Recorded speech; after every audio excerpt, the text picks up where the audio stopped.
Quando a gente fala de ROI, né, que é Return on Investment, em tese, o custo do investimento tem que ser retirado em cima e ser usado no cálculo de divisão embaixo também. Uhum. E na conta de vocês, não. Por Uhum. quê? Por que você não subtrai o custo do investimento de mídia em cima e só Como coloca assim? ele no CAC? Assim, eu tenho o ARPO. Vamos falar que o ARPO versus mais de contribuição nesse caso é R$70, tá bom? Tá. Vamos falar que é R$70. E seu CAC, vamos falar que seu CAC é 100% mídia, não tem nada além de mídia nele. Tá. Vamos falar que é 30, Tá bom. tá? Da fórmula como vocês fizeram, o ROI é 70 dividido por 30. Aham. Num cálculo de ROI normal, né, teria ali em cima, ele seria 70 menos 30 dividido por 30. Porque o valor que você investiu de grana para fazer aquilo acontecer tem que ser descontado do retorno. E no cálculo de margem de contribuição, o custo de mídia não vai entrar, porque ele já entrou no CAC. Mas ele ainda assim tem que ser subtraído para calcular o ROI. Senão você vai mais para uma linha de ROAS, né? De anúncio. E aí talvez você deveria usar, em vez de ROI, criar um novo. ROM, Return on Marketing, ou algo do tipo assim.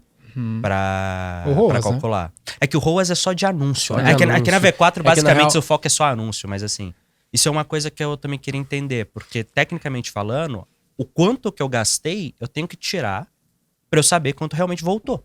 É que quando a gente faz essa conta, esse é um ponto que a gente já fez várias vezes, que é o cálculo tradicional do ROI é pegar o retorno menos investimento dividido por investimento. Esse seria o cálculo tradicional. Retorno menos custo dividido por custo, uma coisa assim.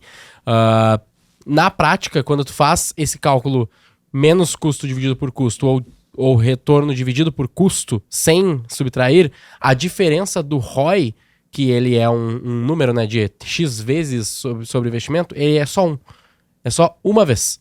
Sempre. É só uma vez. Então, eu não vejo tanta diferença de subtrair ou não nesse caso, entendeu? A minha diferença de resultado ela é fixamente 1.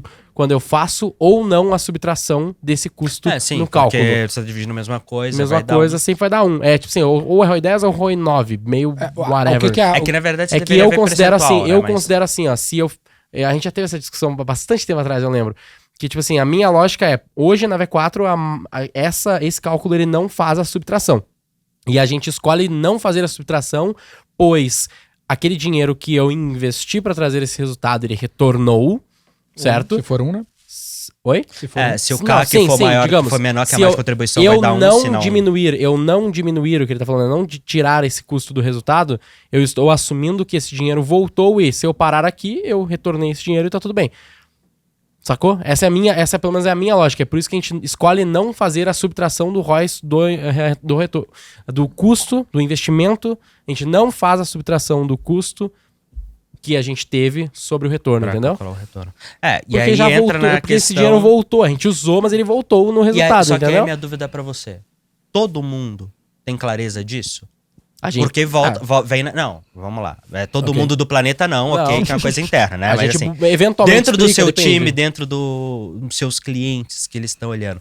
Porque a forma como você julga um número, se ele tá bom ou não, é que a gente... depende muito de como que você monta aquilo ali. Com certeza. E aí, por exemplo, PPT, né? um ROAS... O que é um ROAS bom? O que é um ROAS ruim? Depende. Depende. Um ROAS... Facebook, ele entrando aqui tecnicidades das coisas. Facebook, ele tem uma janela de atribuição de resultado. E o número que você vê lá não é o mesmo número que você vê no last click. O número do Facebook é sempre maior. Se você acha que o Facebook é last click, um ROAS 3 pode ser muito bom. Um ROAS 2 pode ser muito bom. Um ROAS 1,5 pode ser muito bom. Sim. Agora, a partir do momento que você fala, porra, não, ele tá roubando, ele tá somando um monte de atribuição que outros canais também estão contando, você vai cobrar um número mais alto. Então, dependendo se o cliente sabe que você tá ou não subtraindo o custo, e o seu próprio time sabe se tá ou não subtraindo o custo, entende a lógica, talvez esse mude a análise do ponto de vista tá bom ou não. E aí esse aqui é meu ponto. Todo mundo tá ciente de como que a conta é feita, qual que é o conceito para julgar o número corretamente? Porque vamos lá, quando a gente tá falando de um ROI 9 para 10, cara, tá alto pra caramba. Quando a gente tá falando de um ROI 2 para 1, é outra história. Depende. Esse 1 de diferença no ROI 1 e no ROI 2, talvez nesse caso, o julgamento se tá bom ou não possa mudar. É que o resultado final, nesse caso, tipo assim, quando eu subtraio ou não, também tem a lógica de, tipo assim, o nosso ROI positivo é quando ele é acima de 1. No caso, quando eu subtraio o nosso ROI positivo, que é está sobrando dinheiro dessa estratégia, ele é zero, acima de zero. Entendeu? Se eu tiver um ROI 0,5, significa que eu tive um retorno de 0,5. Não, mas sacou? o ROI positivo para um ROI satisfatório é coisa diferente. Sim, Não, sim. com certeza, mas é que na maior parte dos nossos clientes, eles precisam primeiro chegar num ROI acima de 1, Não, entendeu? E tudo bem, assim, meu ponto não é esse. Meu ponto Acima é, as de 1, pessoas porque a gente não subtrai. Se as pessoas não sabem... Vamos lá. Vai ter gente olhando para esse número e tomando uma decisão com base nele, ok? Uhum. Vamos lá, Não- primeira não coisa. deveria. Quando você olha o ROI ali... É que aí que tá, ó. Esse é uma análise que a gente precisa compor com um demonstrativo de resultados econômicos gerenciais. Então a gente literalmente faz uma planilha lá e mostra, ó, tu investiu X e voltou Y, com esta margem tu tem esse múltiplo de ROI, que é o múltiplo ali, Legal. acima de 1 pagou e pá. Só que aí eu componho, beleza, se eu gerei tal margem de contribuição em cima dessa receita, qual foram os meus custos fixos para essa operação? Aí entra, por exemplo, feed V4, teu time, luz, aluguel, papapá. Aí vai gerar um resultado líquido ali da Sim. operação do cara. Aí a gente usa esse múltiplo para fazer uma projeção, fazer um forecasting. Essa é a grande utilidade. Então, beleza, se eu... Ou seja, não é pra saber se tá bom ou não. Pra saber se tá Isso. bom ou não, você tem que pegar o valor absoluto financeiro e subtrair os custos É fixos pra ver porque se sobrou. aí, para mim, por exemplo, eu posso concluir no final, olha a graça da coisa. Eu posso concluir nessa primeira análise que eu falei aqui, gerencial, que deu resultado negativo, mas que não é ruim. Depende Do quanto eu tô investindo. do quanto eu estou investindo. Porque às vezes, qual é o cenário mais comum? Né? Tenta visualizar comigo aí quem tá nos ouvindo. Cara, investi 1.000 e tive, sei lá, 8.000 de receita e gerei 50% de margem de contribuição. Então foi 4.000 4.000. de margem que eu gerei sobre 1.000 de mídia. Então sobrou 3.000, né? Descontei a mídia, sobrou 3.000 de margem de contribuição após o investimento de mídia, né? Com aquele ROI 8. O ROI deu 3, 4 aqui, né? Deu 4, Deu né? 4. 4 de ROI. Aí, beleza, sobrou 3.000. Aí eu vou começar a elencar os custos fixos desse negócio. Aí eu descubro que esse negócio tem 10.000 de custo fixo. Ou seja, ele ficou negativo uns 7.000 reais aqui. Uhum. Mas, porra, mas foi bom, o ROI foi positivo. Sim, mas foi sobre um investimento de somente R$1.000. Uhum. Aí eu puxo pro lado, crio uma nova coluna nesse Excel.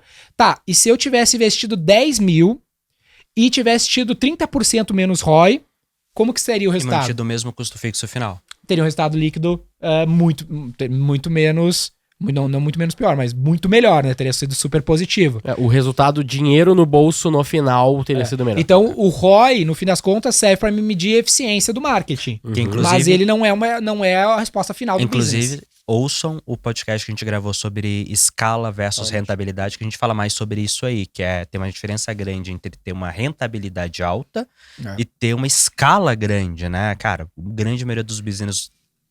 Não é nem grande maioria. Todo business, depois de um certo ponto de escala, a rentabilidade cai, mas o valor financeiro Isso. que ele gera aumenta. No começo você consegue fazer Isso. meio que as duas coisas, porque você vai ficando melhor, Isso. contrata gente melhor, investe melhor. Tanto que Mas chegou a hora que tem um teto de rentabilidade. Só vai Isso. crescer o K, né? O dinheiro mesmo que você ganha. Tanto que a galera fala que se esse ROI for muito grande, tipo, acima de 3, acima de 4, acima de 5, provavelmente tá investindo pouco, né?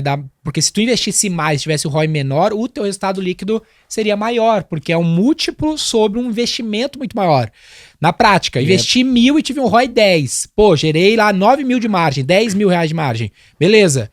Se eu tivesse tido um ROI 2, mas fosse sobre 1 milhão de investimento, eu teria gerado 1 milhão de resultado para contribuir com os custos fixos. Aí, putz, é bom ou não? Depende de quanto esses custos fixos cresceram para sustentar uma operação que gera 2 milhões de Ou seja, receita. deixando de lado aqui siglas específicas, o conceito é quanto dinheiro um cliente deixa para você depois dos custos ligados à venda. Então você vai usar ARPU, ticket médio ou whatever. Cara, quanto dinheiro ele deixou, tira custo fixo, custo variável, desculpa. Isso. E custo de mídia, e custo para trazer o cliente. Na verdade, não é nem isso, né? Tira esses custos variáveis e divide pelo custo para trazer o cliente. E aí você vai saber, olha, a sua estratégia de aquisição de cliente Isso. tá se pagando? Tá se pagando, tá deixando Ou quanto? seja, tá valendo a pena trazer o cliente?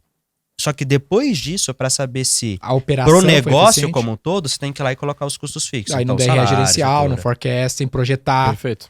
E óbvio que vai ter outros impactos de fluxo, como que tu vem, mas aí tu vai estendendo Fluxo nos de análises caixa, econômicos do prazo negócio. mais de pagamento, recebimento. Às vezes tu todo tá super legal ali nos teus balanços, mas o cliente tá parcelando em trocentas vezes e tu não tem grana pra sustentar essa operação.